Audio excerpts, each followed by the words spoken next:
Wheal Coates Mine lies on the North Cornwall coast, just west of St Agnes, in one of the most picturesque locations for a tin mine in Cornwall.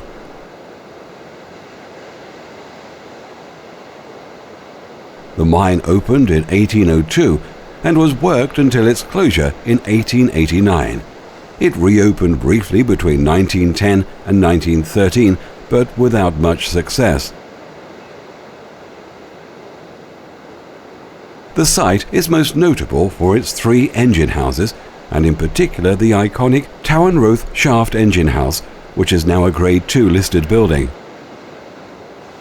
Built in 1872, the Towanroath engine house was responsible for keeping water out of the shaft.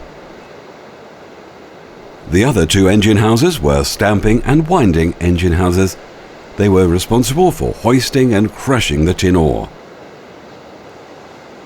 Wheal Coates was hugely expensive to run and maintain.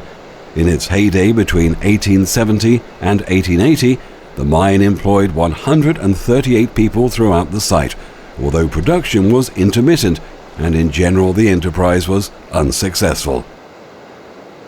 There is also evidence of prehistoric and medieval mine workings in the vicinity, including signs of excavations in the cave on the beach below.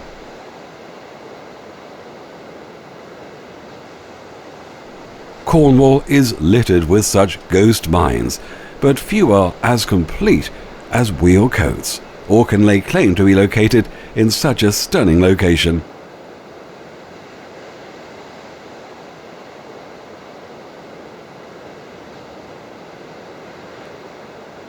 The whole site is now in the care of the National Trust.